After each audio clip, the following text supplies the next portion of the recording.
फिर जो जाल तुमने बुना था ना, उसमें मैं फंस चुकी हूँ। तुम्हें क्यों वार दूंगा तो चाहिए बस अगर दिल से चाहा होता ना तुम्हारी तो खातिर यूं मेरी जिंदगी बर्बाद ना करते। सामने से बाहर करो की वजह से शिफा नाश्ता छोड़कर चली गई। तुम भी चले जाओ उसके साथ। ये तो अफसोस होगा। अगर आपने मेरी बीवी से मिसबिहेव किया ना तो आपका सामान निकाल कर बाहर फेंक दूंगा। से दूर हो जाऊंगी जो तुम्हारे करीब है। इतनी नफरत? ये तो कुछ भी नहीं। शाहज़ैद सुल्तान की मोहब्बत कहीं ऐसा ना हो किसी दिन तुम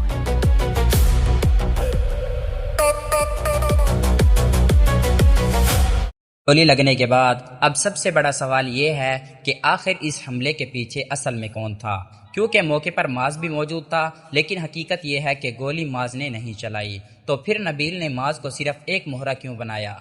और क्या माज को अब नबील की असल साजिश का पता चल जाएगा? अस्सलाम वालेकुम नाजरीन, आप देख रहे हैं हमारा चैनल, जहां हम आपके लिए ड्रामा की ताज़ा तरीन अपडेट्स, आने वाले ट्विस्ट और दिलचस्प पेशगोई लेके आते हैं। तो आइए जानते हैं कि शाहजर पर हमले के बाद अब कहानी किस तरफ जाने वाली है। शाहजर को गोली लगने के फौरन बाद शिफा इसे लेकर हॉस्पिटल पहुंच जाती है। शिफा की हालत बहुत ख़राब होती है, वो मुसलसल परेशान होती है और इसे सिर्फ यही फिक्र होती है कि शाहजर को कुछ ना कुछ हो जाए।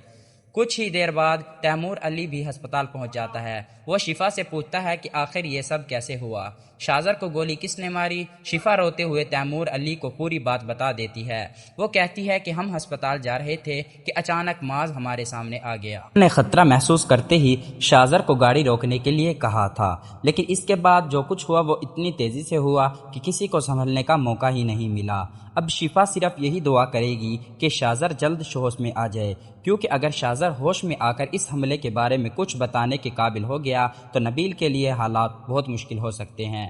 यही वजह है कि नबील को अब शाहजर के होश में आने का सबसे ज़्यादा खौफ होगा, क्योंकि अगर शाहजर ने बता दिया कि वहाँ क्या हुआ था तो माज के साथ नबील का नाम भी इसके मामले में सामने आ सकता है। दूसरी तरफ तैमूर भी खामोश बैठने वाला नहीं, वो चाहेगा कि असल मुजरिम किसी भी सूरत सामने आए। इस वक्त शिफा की बातों की वजह से माज सबसे बड़ा मुतशब्बह शख्स बन चुका है, लेकिन जैसे जैसे तहकीकात आगे बढ़ेंगी मुमकिन है कि कुछ ऐसी बातें सामने आएंगी जो पूरे मामले को बदल देंगी। और यही वो जगह है जहाँ माज के किरदार में भी बड़ा मोड़ आ सकता है। अगर माज को मालूम हो गया कि नबील ने इसे सिर्फ अपने मकसद के लिए इस्तेमाल किया है तो फिर वो खामोश नहीं रहेगा।